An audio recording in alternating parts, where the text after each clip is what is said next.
The Columbus skyline glitters beyond the rooftop restaurant's windows, each light a tiny star in my personal universe of disappointment.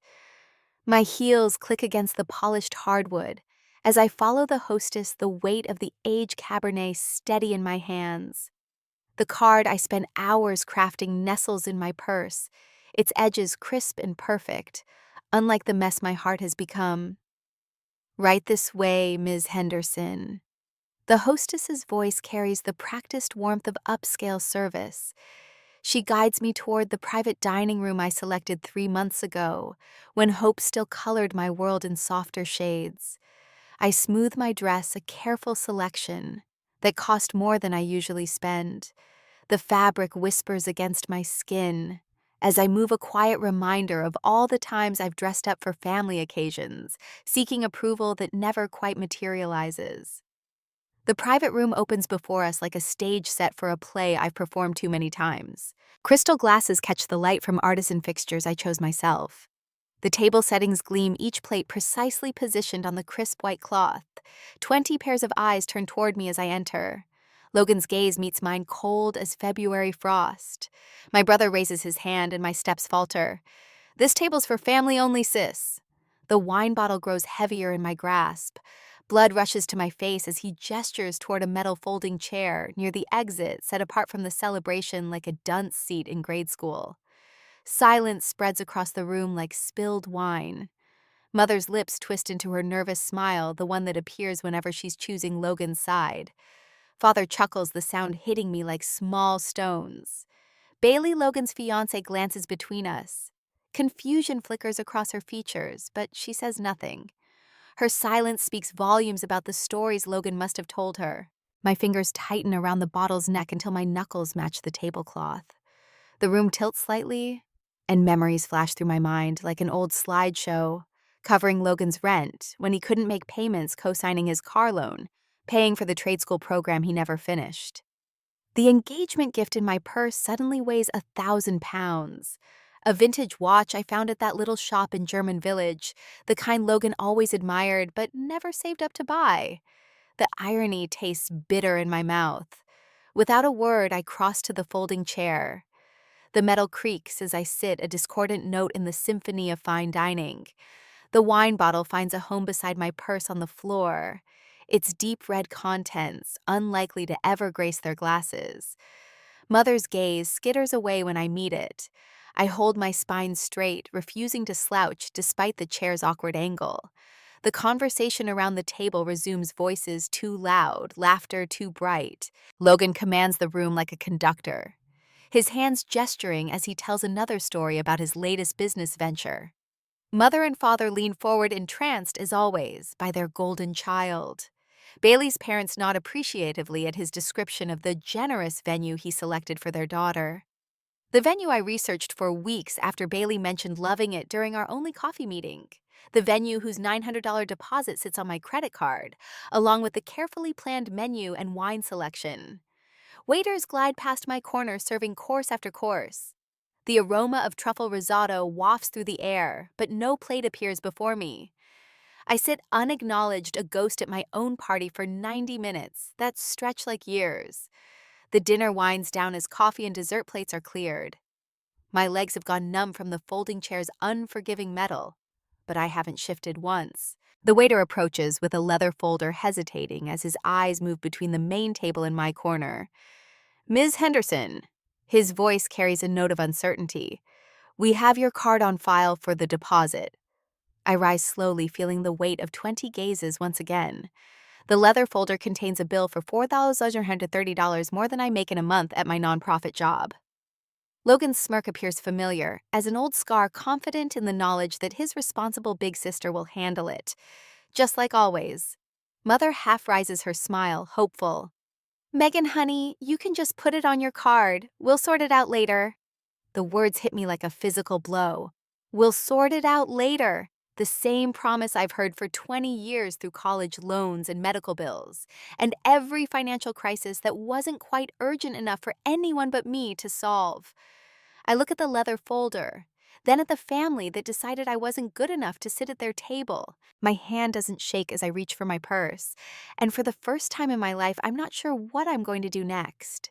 The choice stretches before me like a forked road, the familiar path of least resistance, or the terrifying unknown of finally saying no. The leather folder trembles in the waiter's hands. His eyes dart between my metal folding chair and the main table, uncertainty etched across his features. Ms. Henderson, we have your card on file for the deposit. I rise from the folding chair, my legs stiff from 90 minutes of sitting on unforgiving metal. The room falls silent as I straighten my dress. 20 pairs of eyes track my movement, including Logan's.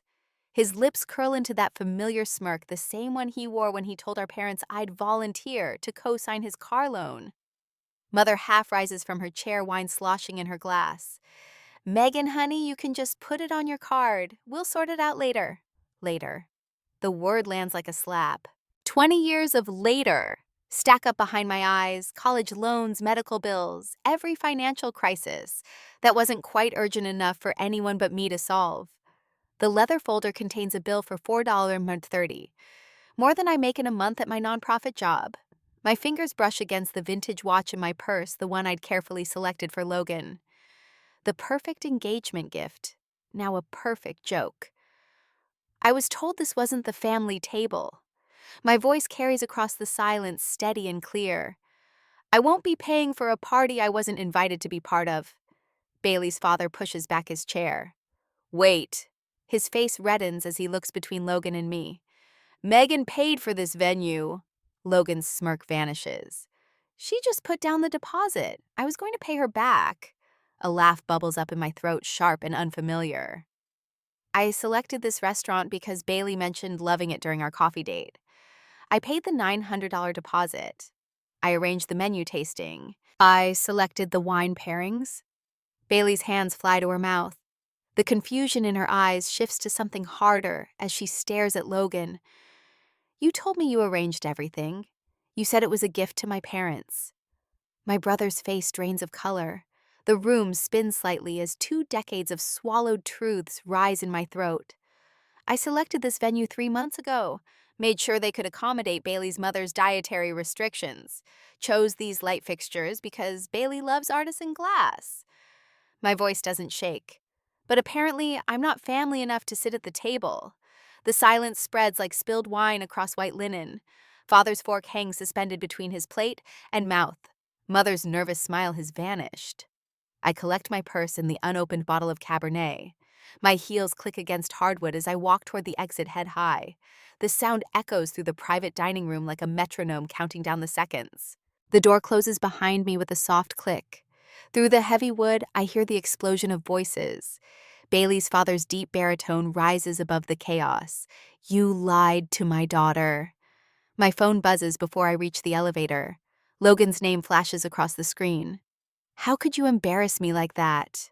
Another buzz. You've ruined everything. A third.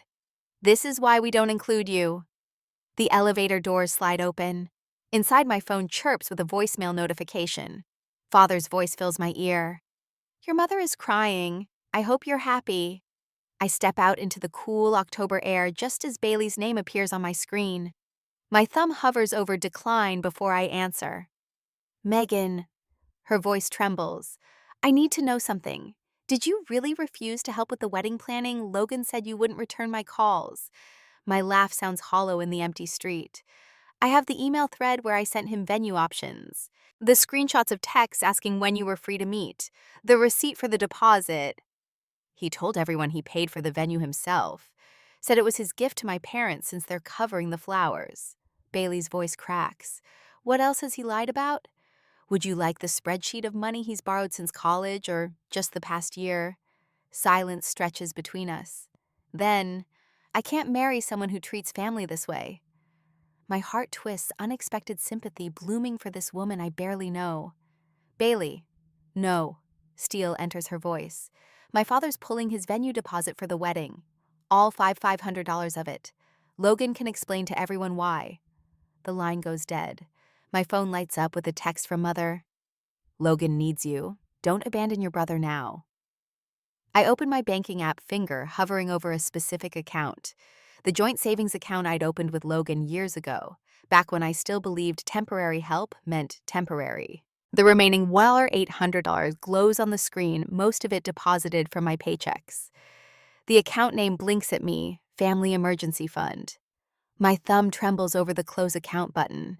The same choice stretches before me that's haunted every family crisis: walk away from family forever, or try one more time to make them see.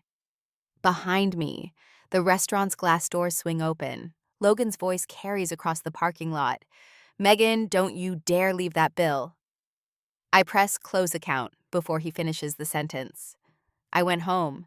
That same night, the bank notification lights up my phone screen at 3 a.m. Logan tried accessing our joint account again. My thumb hovers over the close account button as I sit cross-legged on my bed, surrounded by the ghosts of family photos watching me from their careful arrangements on my walls. Each frame contains a moment I paid for. The beach vacation where Logan forgot his wallet. The graduation party I catered when Mom said the budget was tight. Dad's retirement dinner where I covered the difference between what they planned and what they wanted. The close account screen glows accusingly. $1,800 sits in the balance, most of it mine. My finger trembles above the button until another notification breaks my hesitation. Attempted withdrawal, $1,000. Insufficient funds. My thumb presses down. The confirmation appears instantly. "Are you sure you want to close this account?" The transfer completes with a soft chime. Relief floods through me until someone pounds on my apartment door, the sound echoing through the pre-dawn quiet. The next morning at 7 a.m. "Megan, open up!" Logan's voice carries through the thin walls. "I know you're in there." My heart pounds, but my hands stay steady as I walk to the door. The security chain rattles as I slide it into place before turning the lock. Logan's face appears in the gap, red and twisted. "You've destroyed everything. You made that choice at the restaurant." My voice remains level, though my stomach churns. "Bailey's having doubts. Her father is furious about the venue deposit." His words tumble out desperate. "You need to call them and fix this. Tell them it was a misunderstanding." The old urge to solve his problems rises up, familiar as a reflex. But the memory of that folding chair stops me cold. No. The single word hangs between us. Logan's mouth opens, then closes. For the first time in my life, I see genuine shock replace his usual arrogance. "What do you mean, no?" His voice cracks. "I'm your brother. You said I wasn't family." The truth feels clean on my tongue. "Well, family doesn't get to use my money." He slams his palm against the doorframe. "After everything I've done for you." "Everything you've done?" A laugh bubbles up, sharp and unfamiliar. "Let me get my spreadsheet." My phone buzzes in my pocket. Mother's name appears on the screen, her third call this morning. The voicemail notification blinks. "After all we've done for you." I silence the ringer as Logan's voice rises. Bailey's father pulled his venue deposit. $5,000, Megan. 5,000. Sounds like a problem for the person who claimed they paid for everything. The words come easier now, each one a brick in the wall I'm finally building. "You selfish." He catches himself, forces a smile that doesn't reach his eyes. "Come on, sis, we can work this out. I'll pay you back this time, I promise." The same words he's used since we were kids. The same smile that convinced me to co-sign his car loan, to cover his trade school tuition, to open that joint account, just until he got on his feet. No, the word tastes different this time, stronger. "I'm done. Done." His laugh holds an edge of panic. "You can't be done. We're family." Family sits at the same table. The words hit him like a physical blow. He steps back, mouth working silently, before his face hardens into something ugly and familiar. "This is why you'll always be alone," he spits. "This is why Mark left you." The old wound throbs my ex-fiancé who couldn't understand why family always came first. But the pain feels distant now, like pressing on a bruise that's finally healing. "Goodbye, Logan." I close the door on his protests. My phone lights up with a text from Bailey. "Can we talk? I need to understand what happened. As I type a response, another message appears from her mother. Thank you for showing us the truth about him. Later that morning, around 10 at my work, my coworker Sarah's name pops up next. Brought you a coffee, it's on your desk. No need to explain family stuff to me. The support wraps around me like a warm blanket, so different from the cold obligation I'm used to. My finger hovers over the block contact option under Logan's name, but I'm not ready for that. Instead, I open my calendar and delete the recurring reminder to check his credit card payments. A weight lifts from my shoulders as I scroll through years of financial band-aids I've applied to my family's wounds. The car insurance I've paid since Dad retired. The temporary help with Mom's medical bills that became permanent. The endless small emergencies that always seem to land in my lap. My laptop opens to a blank spreadsheet. The cursor blinks as I type a new header, My Money, My Choice. The columns fill with numbers that tell a story of one-way generosity of love measured in dollars and cents. I book a flight to Maine with money that was earmarked for Logan's next inevitable crisis. The confirmation email feels like permission to breathe. My phone rings again. Mother's number, but with an unfamiliar tremor in her voice when I answer. Megan. Can we talk? I think of the folding chair, of decades of being the responsible one, of love that came with conditions and price tags. On my terms, I say, not Logan's. The silence stretches between us, heavy with the weight of changing tides. In the quiet, I hear the echo of that metal chair scraping across hardwood. But this time, the sound doesn't make me flinch. Your terms, she whispers, and for the first time I hear fear in her voice. Fear of losing the daughter they never had to earn. I end the call without promising anything. The morning sun creeps through my window, painting the walls in shades of possibility. I look at the family photos again, seeing them with new eyes. Each one a receipt for love I thought I had to buy. One by one, I take them down. 3 months later at my home, the knock startles me from a documentary about penguins. 3 quick raps, polite but insistent. Through the peephole, my mother stands in the harsh hallway. Fluorescence, clutching a glass casserole dish like a shield. Her cardigan hangs loose where it used to pull tight across her shoulders. She looks smaller, somehow less certain than I've ever seen her. My hand hovers over the deadbolt. Part of me wants to pretend I'm not home to sink back into my quiet evening of nature shows and chamomile tea. But her eyes keep darting to the side the way they always have when she's working up the courage to say something real. I open the door. I brought your favorite. She lifts the dish. That corn casserole with the cornflakes on top. The one from Aunt Susan's recipe box. Words stick in my throat. The last time she brought me comfort food was after my high school boyfriend dumped me at junior prom. Now here she stands offering crushed cornflakes and cream of corn, as if they could patch the crater between us. I step aside, letting her in. She places the casserole on my counter with trembling hands beside the coffee maker I splurged on last month, when I realized I no longer needed to keep an emergency fund for Logan's next crisis. The silence stretches between us like cold taffy. Would you like some tea? I ask, more to fill the quiet than anything else. No, thank you. She perches on the edge of my couch, hands folded in her lap. I've never seen you stand up to us like that before. The words hit me in the solar plexus. Not, I'm sorry we hurt you, or you didn't deserve that treatment. Just surprised observation that her doormat daughter finally grew a spine.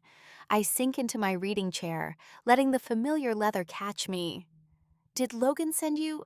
No. She looks down at her hands, twisting her wedding ring. He doesn't know I'm here. Your father thinks I'm at Bible study. Another first. In 33 years, I've never known her to lie to him. We were wrong. Her voice cracks. We let Logan treat you like less than family. Your father and I... She swallows hard. We enabled him all these years. Tears fill her eyes, not the manipulative ones I've seen so often, when she wanted me to cave on something. These carve genuine tracks through her careful makeup. Bailey broke the engagement. She says it like a confession. Permanently. She came by the house yesterday to return some things Logan had left at her apartment. Said she couldn't marry someone who'd treat their sister that way. Called it a preview of how he'd treat her someday. The revelation settles in my stomach like a stone. Not satisfaction exactly, not quite regret either. Logan moved back home, she continues. He's struggling. can't find work, your father won't discuss what happened at the dinner. The whole thing has become this black hole we tiptoe around. She picks at a loose thread on her cardigan. Bailey's parents called everyone who'd RSVP'd yes to the wedding, told them exactly why it was canceled. Your Aunt Margaret asked if what they said about the restaurant was true, that you'd paid for everything. I stay silent, letting her fill the space between us. For once, she does. The thing is, Megan. She smooths her slacks, a nervous habit from her teaching days. We need your help. Logan needs direction, maybe some career guidance. You've always been so good with money, with planning. A familiar weight settles on my shoulders, the reflexive urge to fix, to help to smooth things over. But something new rises alongside it, the memory of that folding chair's cold metal against my back. I'll give advice, I say carefully. But no money. Not anymore. She nods acceptance, replacing the usual flash of disappointment. That's fair, more than fair, really. My phone buzzes on the coffee table. Logan's name lights up the screen, followed by a wall of text. Mom glances at it, then back at me. He had a lawyer friend help draft an apology letter, she admits. Spent 3 hours getting the wording just right. Your father called too, didn't he? Asked you to put this nonsense behind us? I nod. She lets out a tired laugh. Logan told him to make that call. He thinks you'll cave if Dad pressures you enough. You always have before. The words should sting, but instead they settle like the final piece of a puzzle I've been assembling my whole life. Not this time. No, she agrees softly. Not this time. We sit in silence for a moment, the hum of my refrigerator filling the space between us. On TV, the penguin parents take turns protecting their egg from the Antarctic wind. Your father and I. She pauses, choosing her words carefully. We're having Thanksgiving at the house next month. Just family. I'd like you to come. The invitation lands between us like a live wire. 3 months ago, I would have already been planning the menu, calculating costs, wondering how to cover Logan's share without anyone noticing. I'll think about it, I say. She stands smoothing her cardigan one last time. That's all I can ask. At the door, she turns back. The casserole. Heated at 350 for 20 minutes. The cornflakes stay crispier that way. After she leaves, I sit in my quiet apartment listening to David Attenborough explain how penguin colonies survive the harshest winters by huddling together, taking turns moving from the warmth of the center to the punishing wind of the outer circle. My phone buzzes again. Another message from Logan. I look at the casserole on my counter, my mother's peace offering, waiting to be warmed and eaten. The thought of returning to their table twists in my gut, the same table that excluded me now offered, as a path to reconciliation. My therapist's words from our last session echo in my mind. You can redefine these relationships on your terms. The question is, do you want to? The Penguin documentary ends. In the darkness of my screen, my reflection stares back at me, wondering if I'm ready to return to the table that once excluded me, now that they're asking me back. The cranberry sauce catches the last rays of November sunlight as I place it on my parents' doorstep. My finger hovers over the doorbell, and the memory of a rooftop restaurant's folding chair presses against my spine. 3 months since I walked away from that bill. 3 months of screening calls and deleting texts. My mother opens the door before I can retreat. You came. Her voice wavers between relief and uncertainty. The walls of the entryway still display the same faded school portraits, Logan's winning smile front and center, my serious face relegated to the shadows. Just for dinner. I step inside, clutching my purse like armor. The house smells of sage and butter mixed with the sharp tang of anxiety that always accompanies family gatherings. Logan sprawls in Dad's leather recliner, his phone a barrier between us. The empty trade school brochures on the coffee table tell their own story of his latest abandoned plan. He doesn't look up. Dad's stiff nod from the kitchen doorway sets the tone. No hug, no smile, just judgment wrapped in cologne and a pressed flannel shirt. Traffic must have been bad. We were about to start without you. I left work early. The words snap out before I can soften them. I'm 7 minutes early, actually. Mom flutters between us, hands twisting her apron. Logan was just telling us about a new business opportunity. Something in sales, right, honey? Logan finally glances up, eyes calculating. Yeah. Hey, sis, speaking of work, you're still at that nonprofit place, right? Dating anyone there? The familiar pivot lands like a punch. Every conversation steered toward what I can provide, money connections, solutions to problems they create. Dad clears his throat. You know, Megan Logan could use some help with his resume. Professional polish, you know. I watch Mom's eyes dart between us, measuring the tension like cups of flour in her recipes. The old pattern unfolds. Logan needs help. Megan provides balance restored. Except nothing balances anymore. Dinner's ready. Mom's announcement splits the air. Paul, would you say grace? The dining room table stretches before us, heavy with tradition and unspoken resentments. My usual spot waits the folding chair with the crooked leg positioned slightly apart from the matching set. 4 decades of muscle memory guide me toward it. Dad's grace drones on about family bonds and gratitude. My fingers trace the metal edge of the seat, cool and unyielding. Like the family rules, Megan gives, Logan takes, parents enable, repeat until broken. The final amen falls into silence. They wait, knives and forks poised for normalcy to resume. For me to fold myself small enough to fit their narrative. I stand. The scrape of the folding chair against hardwood splinters the quiet. 3 steps carry me to the cherry wood chair beside Mom Logan's usual throne. I'm not sitting in the folding chair anymore. Dad's fork freezes halfway to his mouth. Logan's face darkens like a storm rolling across Ohio farmland. But I'm not finished. I'll be part of this family as an equal, not a resource. The words flow smooth and clear, practiced in therapy sessions and morning mirror pep talks. No more emergency loans, no more last-minute favors, no more pretending the folding chair is good enough. That's not how family works. Dad's voice carries the weight of decades of unquestioned authority. You've always thought you're better than us. Logan pushes back from the table. Coming in here with your fancy job and your, she's right. Mom's quiet words slice through his tirade. Her hand settles on the tablecloth fingers, spread like she's bracing for impact. We've taken advantage, Paul. All these years we've taken advantage. The silence swells. Steam rises from the turkey untouched and cooling. Dad studies his plate like it holds answers to questions he never thought to ask. His jaw works pride wrestling with truth. Finally, a single nod. Not quite an apology, but the closest he's ever come. Logan shoves his chair back hard enough to rattle the china. The front door slams behind him, vibrating through the walls of the house. Through the window, I watch him pace the driveway phone, pressed to his ear, probably calling someone else to bail him out. Mom's hand finds mine across the table. Her fingers tremble, but her grip holds firm. Would you pass the potatoes, honey? The bowl travels from her hands to mine, then to Dad's. He serves himself, then offers it back to me first, a small gesture that speaks volumes. We eat in a silence that feels different from the tense quiet of past gatherings. This one holds possibility. Later, driving home through streets decorated for Christmas, I count the cost of truth. One brother's rejection, one father's grudging respect, one mother's tentative steps toward change.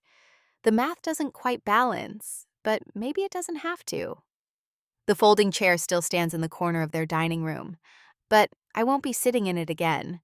I check the rearview mirror, half expecting to see the old Megan trailing behind, the one who would have paid that restaurant bill, who would have helped with Logan's resume, who would have squeezed herself into any space they left her. She's gone. The question settles in my chest as I turn onto the highway. Is a partially healed family relationship better than none at all? The answer whispers beneath my wheels on the asphalt. It depends on who's doing the healing and who's willing to change. My apartment welcomes me with stillness and the soft glow of the lamp I left on. No folding chairs in sight. Just the solid oak table I bought myself, surrounded by 4 matching chairs, waiting for the day I'm ready to fill them with people who see me as I am, not just what I can give. For now, one chair, one choice, one boundary at a time is enough. A year later, the evening sun slants through my dining room windows, casting long shadows across the oak table I spent 3 months saving for. No metal folding chairs mar the landscape of my dinner party. Just 8 matching seats, their cushions soft against the backs of people I've chosen to surround myself with. Sarah from the community center raises her wine glass, the light catching the crystal. To boundaries, she announces. And laughter ripples around the table. My mother, standing in the kitchen doorway with a serving dish of roasted vegetables, joins the toast with her water glass. To boundaries, we echo, and warmth spreads through my chest that has nothing to do with the wine. A framed photo on the wall catches my eye. Me standing on a rocky Maine beach last summer, arms spread wide, first vacation I'd taken just for myself. Next to it hangs my therapy completion certificate, and beside that, the announcement of my promotion to senior financial manager. No forced family gatherings crowd my calendar these days. Its pages filled instead with coffee dates, community center workshops, and the occasional quiet evening with mom. Megan, these potatoes are incredible. Marcus from work says, reaching for seconds. What's your secret? Rosemary from my balcony garden. So I pass him the serving bowl, though Mom added her own touch to them tonight. Mother's cheeks flush with pleasure. She's different now, softer around the edges, less anxious. Our weekly cooking sessions have built something new between us, brick by careful brick. Even Dad joins us sometimes, though he's still learning how to relate to me as a person rather than a resource. Logan's absence hangs in the air like a familiar ghost, but it no longer haunts me. He made his choice when he refused to acknowledge his part in years of financial manipulation.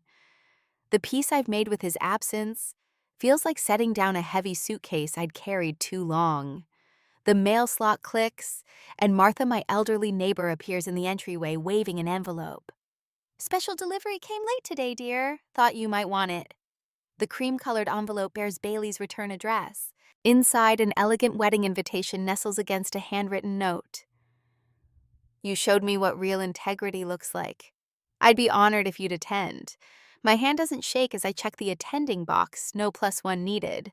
The thought of seeing Logan there doesn't send anxiety spiraling through my stomach anymore. I've earned the steadiness. Speaking of integrity, Sarah pipes up. You should hear what Megan said to my intern yesterday. Poor thing was in tears about her brother demanding she drain her savings for his startup. I fold the RSVP card carefully. I just told her what I wish someone had told me at her age. Your worth isn't measured by what you provide. That workshop you started at the center. Marcus takes a sip of wine. My sister signed up for the next session. Said she's tired of being the family ATM. Mother sets down her fork, and I recognize the small notepad she pulls from her pocket, the one she brings to every boundary-setting workshop she attends. Her dedication to understanding, to doing better, fills my throat with unexpected emotion. The conversation flows like wine, warm and easy. These people around my table know who I am beyond what I can give them. No one here would dare suggest I take a metal folding chair while they enjoy cushioned comfort. Later, after the last guest leaves with a container of leftovers, I stand in my kitchen. The dishwasher hums quietly, and moonlight spills across my table where everyone sat as equals. Mother's parting words echo in my mind. I'm proud of who you've become. A smile tugs at my lips as I realize her words, while lovely no longer determine my worth. I've built my own table, and I decide who sits at it.